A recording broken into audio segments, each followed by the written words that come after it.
मंजिलें उन्हें नहीं मिलती हैं जिनके ख्वाब बड़े होते हैं, मंजिलें उन्हें मिलती हैं जो जिद पे अड़े होते हैं। Hi guys, welcome back to my YouTube channel. आप सभी दोस्तों का हार्दिक स्वागत है हमारे चैनल डेडिकेशन टू एजुकेशन में। कैसे हो आप सभी दोस्त? आई होप आप सभी लोग अच्छे होंगे।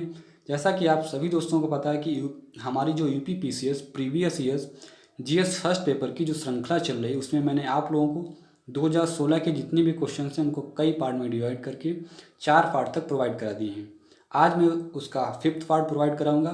यदि आप लोगों ने अभी तक उन 4 पार्टों को वॉच नहीं किया है तो प्लीज़ आप सभी लोग उन 4 पार्टों को अवश्य वॉच कीजिएगा, और उन सभी पार्टों की लिंक मैंने डिस्क्रिप्शन में दे दी है।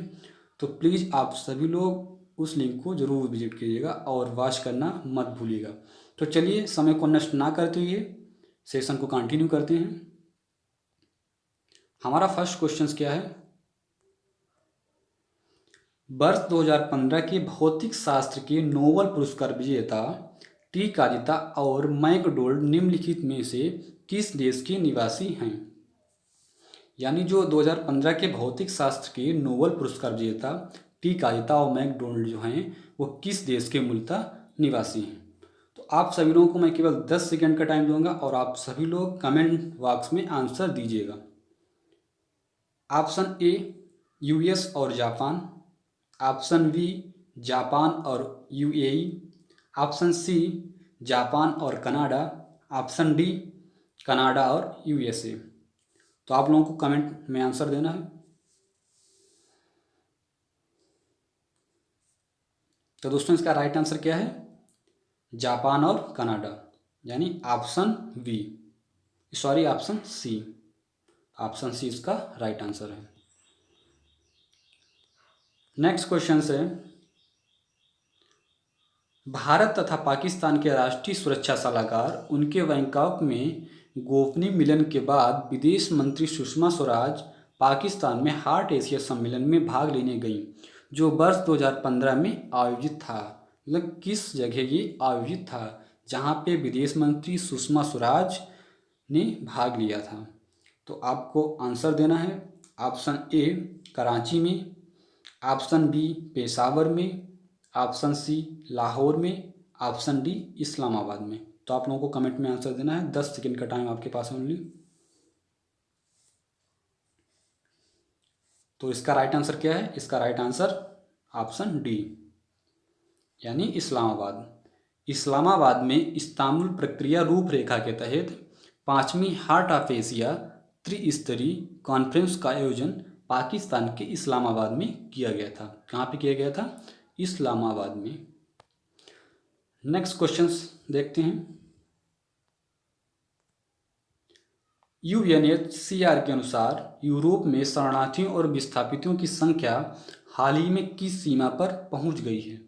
आप सभी लोगों को यहाँ बता दें मैं कि आप लोग जितने भी यूपी पीसीएस 2020 में एग्ज़ाम देने वाले हैं, तो प्लीज़ यहाँ पे मैंने जितने भी करंट के क्वेश्चंस हैं वो 2016 का ये क्वेश्चन पेपर है, तो 2015 के इसमें करंट है। तो आप लोगों को इन क्वेश्चन में जितने भी करंट है इसको अवॉइड करना है। आप लोगों को लेटेस्ट में जो एग्ज़ाम होने वाला है 2019 से आप 20 में एग्ज़ाम दोगे, तो आपको जो 19 की जितनी भी करंट है उसको आपको यहाँ पे तैयार करना है। आपको इन क्वेश्चनों में जितनी भी करंट है वो आपको नहीं पढ़ना है। तो लेकिन मैं आपको यहाँ पे जितनी करंट है उसको मैं एक बार समझा दे रहा हूँ। तो चलिए, क्वेश्चन क्या हमारा है? यूएनएचसीआर के अनुसार यूरोप में शरणार्थियों और विस्थापितों की संख्या हाल ही में किस सीमा पर पहुंच गई है? Option A 1.0 million, option B 1.5 million, option C 2.0 million, option D 3.0 million. तो आप लोग आंसर दीजिए कमेंट बॉक्स में। तो इसका राइट आंसर क्या है? 1.0 मिलियन, यानी ऑप्शन ए। नेक्स्ट क्वेश्चन देखते हैं। विश्व का कौन सा देश अपने नागरिकों को प्राकृतिक आपदा से बचाने के लिए वैकल्पिक राजधानी का निर्माण कर रहा है? यानी ऐसा कौन सा देश है जो अपने नागरिकों के लिए प्राकृतिक आपदा से बचाने के लिए एक वैकल्पिक राजधानी का निर्माण कर रहा है? Option A Armenia, option B Philippines, option C Vietnam, option D Thailand. तो आप लोग कमेंट में आंसर दीजिएगा। ओनली 10 सेकंड का टाइम है आप लोगों के पास। तो इसका राइट आंसर क्या है? फिलीपींस, यानी ऑप्शन वी। जो फिलीपींस है वो अपने नागरिकों के लिए प्राकृतिक आपदा से बचाने के लिए एक वैकल्पिक राजधानी का निर्माण कर रहा है। नेक्स्ट क्वेश्चन देखते हैं। हाल ही में खोजी गई विश्व की सबसे महंगी धातु क्या है? यानी हाल ही में जो 2015 में खोजी गई थी वो विश्व की सबसे महंगी धातु क्या है? तो इसका फर्स्ट ऑप्शन क्या है? ऑप्शन ए एड्रोहेड्रल fluorine, option B californium 252, option C ट्रिटिनियम, ऑप्शन डी रोडियम। तो आप लोगों को कमेंट में आंसर देना है, आंसर दीजिएगा आप लोग। तो दोस्तों इसका राइट आंसर क्या है? ऑप्शन ए, यानी एड्रोहेड्रल फ्लोरीन। 2015 में ऑक्सफोर्ड विश्वविद्यालय के वैज्ञानिक ने कार्बन परमाणु की मदद से एक नए पदार्थ एड्रोहेड्रल फ्लोरीन का निर्माण किया, जिसे विश्व का सबसे महंगा पदार्थ माना जाता है। इसका किसने इसको खोजा है? किसकी मदद से?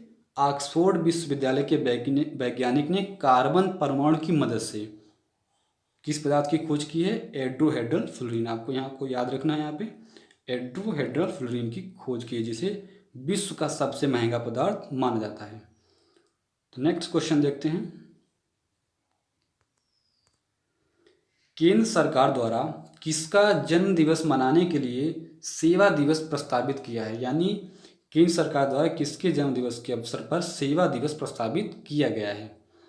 Option A Atal Bihari Vajpayee, option B Deendayal Upadhyay, option C Shyama Prasad Mukherjee, option D Veer Savarkar. तो आप लोग आंसर दीजिएगा कमेंट में। तो राइट आंसर क्या इसका है? इसका right answer option B Deendayal Upadhyay के जन्म दिवस के अवसर पर सेवा दिवस प्रस्तावित किया गया है। नेक्स्ट क्वेश्चन देखते हैं। सऊदी में मक्का की स्थानीय परिषद में निर्वाचित होने वाली प्रथम महिला कौन है? यानी सऊदी में मक्का की जो स्थानीय परिषद है वहाँ पे निर्वाचित होने वाली प्रथम महिला का क्या नाम है? तो option A Maryam bint, option B Hanoof bint, option C Salma bint और ऑप्शन डी आसमा बिन्त। तो आप लोग आंसर दीजिएगा, राइट आंसर क्या इसका है? तो इसका राइट आंसर क्या है? इसका राइट आंसर सी है। दिसंबर 2015 में सऊदी में मक्का की स्थानीय परिषद में निर्वाचित होने वाली प्रथम महिला कौन है? सलमा बिन्त। नेक्स्ट क्वेश्चन देखते हैं। हाल ही में सुर्खियों में आया वेल्डन स्टीन 7 से संबंधित है। ये जो वेल्डन स्टीन 7 है किससे संबंधित है? ऑप्शन ए वाष्प ऊर्जा से, ऑप्शन बी सौर ऊर्जा से, ऑप्शन सी ऊष्मीय ऊर्जा से और ऑप्शन डी इसमें से कोई नहीं। मतलब यहाँ में यहाँ पे मिस्टेक हुआ है, यहाँ पे नाभिकीय ऊर्जा दिया गया है, नाभिकीय ऊर्जा। तो इसका राइट आंसर क्या है? Option D. वेल्डन स्टीफन 7 एक आधुनिक नाभिकीय संलयन संयंत्र है जिसे जर्मनी के ग्रीसवाल्ड में Max Planck Institute of Plasma Physics के द्वारा स्थापित किया गया है। यानी वेल्डन स्टीफन 7 एक आधुनिक नाभिकीय संलयन संयंत्र है जिसे जर्मनी के ग्रीसवाल्ड में Max Planck Institute of Plasma Physics के द्वारा स्थापित किया गया है। नेक्स्ट क्वेश्चन देखते हैं। अभी हाल में किस देश ने एक बच्चे के मानक की नीति को अस्वीकृत कर माता पिता को दूसरे बच्चे हेतु अनुमति दे दी है? यानी ऐसा कौन सा देश है जहाँ पे पहले 1 चाइल्ड पॉलिसी थी, वहाँ पे अब 1 चाइल्ड पॉलिसी की जगह पे 2 चाइल्ड पॉलिसी हो चुकी है? तो ऐसा कौन सा देश? तो क्वेश्चन देखते हैं, इसका आंसर क्या है? Option A Sweden, option B Cuba, option C चीन, ऑप्शन डी फिनलैंड। तो आपको कमेंट में आंसर देना है, आप लोग आंसर दीजिएगा। तो दोस्तों इसका राइट आंसर क्या है? इसका राइट आंसर सी है, चीन।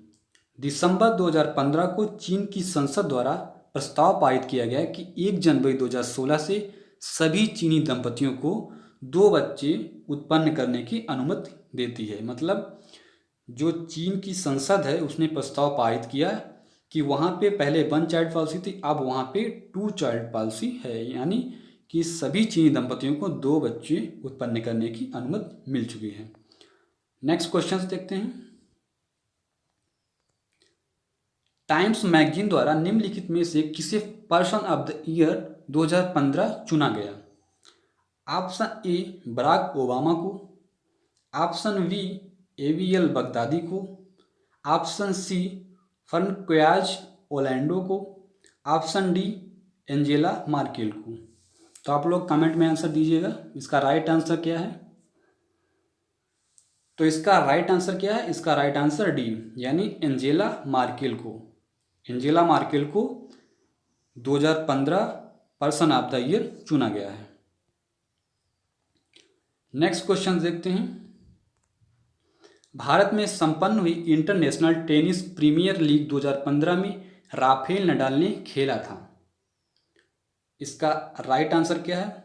ऑप्शन ए यूएई रॉयल्स की ओर से, ऑप्शन बी इंडिया एसेज की ओर से, ऑप्शन सी जापान की ओर से, ऑप्शन डी फिलीपींस में वॉरेक्स की ओर से। तो आपको इसका राइट आंसर देना है। इसका राइट आंसर क्या है? इसका right answer B, India Aces की ओर से। जो राफेल नडाल थे वो International Tennis Premier League India Aces की ओर से खेले थे राफेल नडाल। तो इसका राइट आंसर क्या है? Right answer B, right answer B. Next question देखते हैं। उत्तर प्रदेश के निम्नलिखित जिलों में से किस में 112 वर्ष की बुजुर्ग महिला नौरोजी देवी को ग्राम प्रधान चुना गया था? यानी यूपी में ऐसा कौन सा जिला है जिसमें 112 वर्ष की बुजुर्ग महिला को नौरोजी देवी को ग्राम प्रधान चुना गया है? वो कौन सा जिला है? Option A Mau, option B Azamgarh, option C Ghazipur, option D Jaunpur. तो आप लोग राइट आंसर दीजिए क्या है? तो इसका right answer option we, Uttar Pradesh के आजमगढ़ जिले के फूलपुर ब्लॉक के अंदमा मऊ की ग्राम प्रधान 112 वर्ष की बुजुर्ग महिला नौरोजी देवी को चुना गया है। नेक्स्ट क्वेश्चन देखते हैं। रघुवीर चौधरी ने, जिन्हें हाल ही में साहित्य अकादमी पुरस्कार दिया गया है, जिसे साहित्य को संपन्न किया हुआ है, तो किस भाषा में दिया गया ये? Marathi option A, option B Gujarati, option C Kannada, option D Hindi. तो इसका राइट आंसर आप लोग कमेंट में दीजिएगा। तो इसका right answer option B Gujarati, यानी रघुवीर चौधरी को गुजराती भाषा के लिए वर्ष 2015 में 51वां ज्ञानपीठ पुरस्कार दिया गया है। क्वेश्चन में त्रुटि है थोड़ी, यहाँ पे साहित्य नहीं होकर, साहित्य अकादमी पुरस्कार ना होकर यहाँ पे ज्ञानपीठ पुरस्कार होना चाहिए। क्वेश्चन में त्रुटि थोड़ी है। नेक्स्ट क्वेश्चन देखते हैं। 64वीं मिस यूनिवर्स प्रतियोगिता की विजेता पिया अलोजा होर्टवेग संबंधित हैं, यानी 64वीं मिस यूनिवर्स प्रतियोगिता की जो विजेता पिया अलोजा होर्टवेग संबंधित किससे हैं? कहाँ संबंधित हैं? ऑप्शन ए फिलीपींस से, ऑप्शन बी कोलंबिया से, ऑप्शन सी यूएसए से, ऑप्शन डी फ्रांस से। तो आपको आंसर देना है। इसका राइट आंसर क्या है? कमेंट में दीजिएगा। तो इसका राइट आंसर ए फिलीपींस से। नेक्स्ट क्वेश्चन देखते हैं। राइट आंसर ए फिलीपींस से। अभी हाल ही में भारतीय रेलवे में एक सुनियोजित घोटाला पकड़ा गया, यह भ्रष्ट आचरण संबंधित है। ये सारे क्वेश्चन देखो यहाँ पे करंट के दिए हैं, तो आप लोगों को ये क्वेश्चन अवॉइड करना है, और जो लेटेस्ट की करंट है 2019 को, उसको आपको तैयार करना है। तो ऑप्शन ए रेलवे प्लेटफॉर्म एवं बोगियों में नकली खाद्य सामग्री के विक्रय से, ऑप्शन बी रेलवे के ब्रांड जल रेल नीर से, ऑप्शन सी मानक से कम की विद्युत सामग्री की आपूर्ति से। ऑप्शन डी ट्रेनों द्वारा ढुलाई की जाने वाली सामग्री की कम या अधिक बीजक तैयार करने से। तो आपको कमेंट में राइट आंसर इसका देना है, तो आप लोग 10 सेकंड में इसका राइट आंसर दीजिएगा। तो इसका राइट आंसर क्या है? इसका राइट आंसर वी, यानी रेलवे के ब्रांड जल रेल नीर से सुनियोजित घोटाला पकड़ा गया है। सीबीआई ने 2015 में रेलवे की ब्रांड रेल जल नीर से संबंधित 19.5 करोड़ रुपए का घोटाला सामने आया है। इसका नेक्स्ट क्वेश्चन देखते हैं।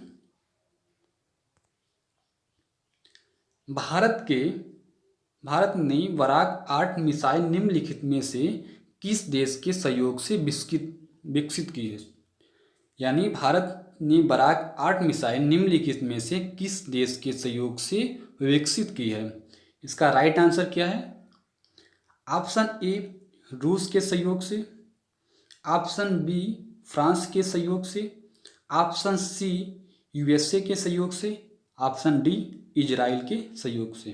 तो आप लोग राइट आंसर दीजिएगा। इसका राइट आंसर क्या है?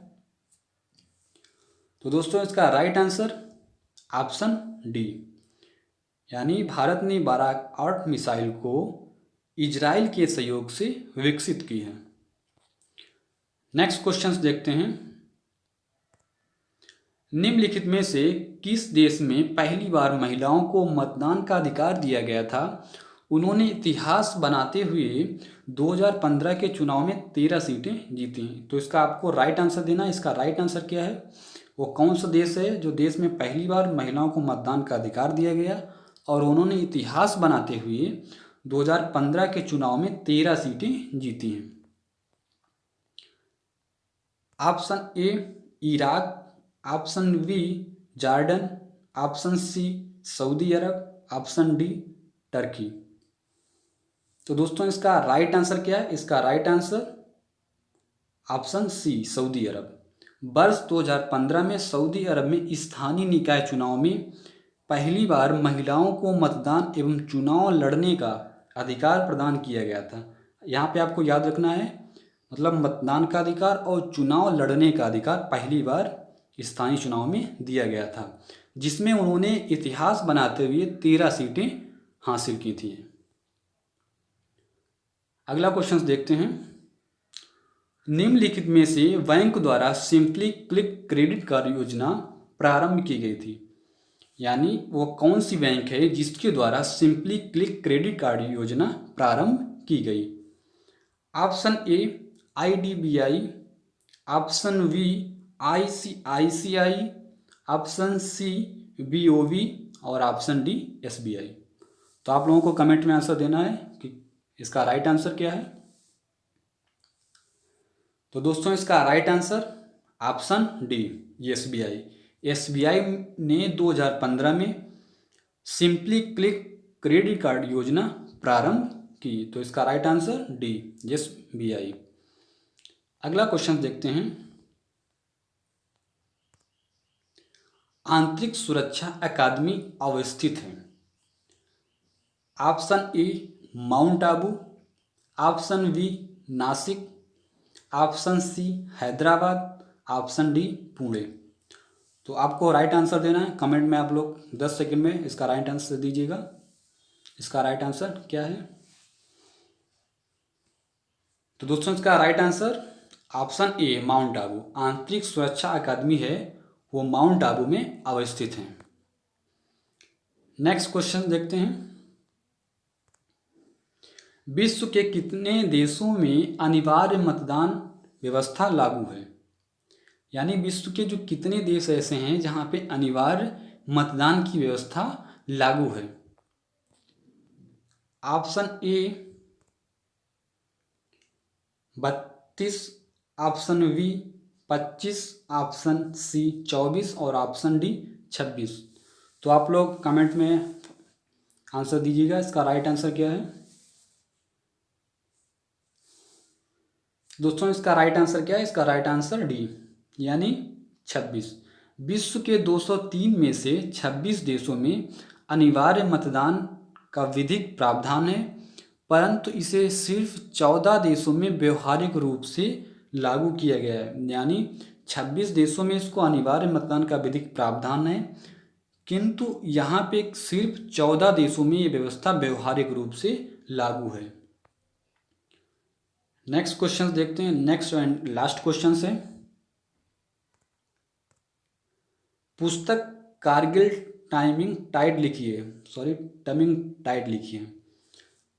तो इसका ये लेखक कौन है? ऑप्शन ए मोहिंदर पुरी ने, ऑप्शन बी अनीता नैयर ने, ऑप्शन सी चेतन भगत ने और ऑप्शन डी दुर्जय दत्त ने। तो आप लोगों को राइट आंसर कमेंट में देना है। लास्ट क्वेश्चन है, आप लोग सभी लोग फटाफट आंसर दीजिएगा। इसका राइट आंसर क्या है? 10 सेकेंड का टाइम है आपके पास, 10 सेकेंड का ओनली। तो इसका राइट आंसर क्या है? ऑप्शन ए मोहिंदर पुरी ने पुस्तक कारगिल टाइमिंग टाइड लिखी है। तो इसका राइट आंसर ऑप्शन ए। तो ये थे 20 क्वेश्चन आज प्रोवाइड कराए हैं। इसका जो लास्ट पार्ट बचा हुआ है उसमें भी 20 क्वेश्चन हैं। आप लोगों को पता होगा कि जो पीसीएस का एग्ज़ाम होता है, जीएस फर्स्ट पेपर में 200 क्वेश्चन आते हैं और जो सेकेंड पेपर होता है सीसाइट का, उसमें केवल 100 क्वेश्चन होते हैं। तो आप लोग को पार्ट 5 तक प्रोवाइड करा दिए हैं और इसका जो लास्ट पार्ट है उसमें 20 क्वेश्चंस बचे हुए हैं, वो आप लोगों को प्रोवाइड करा दूंगा। तो आप सभी लोग इन पार्टों को बार बार रिवीजन कीजिएगा, जिससे आप लोगों को परीक्षा में अधिक से अधिक सफलता मिलेगी। तो चलिए, तब तक के लिए नमस्कार। बने रहिए हमारे चैनल डेडिकेशन टू एजुकेशन में। Thanks for watching, thanks for listening. आप लोगों से एक बार रिक्वेस्ट फिर करेंगे कि आप लोग जितने भी इस चैनल पे नए जुड़े हैं, प्लीज़ आप सभी लोग इस चैनल को सब्सक्राइब कर लीजिए और बेल आइकन को प्रेस कर दीजिए, जिससे सभी दोस्तों को हमारी आने वाली लेटेस्ट वीडियो का नोटिफिकेशन मिलता रहे। तो चलिए, थैंक्स फॉर वॉचिंग।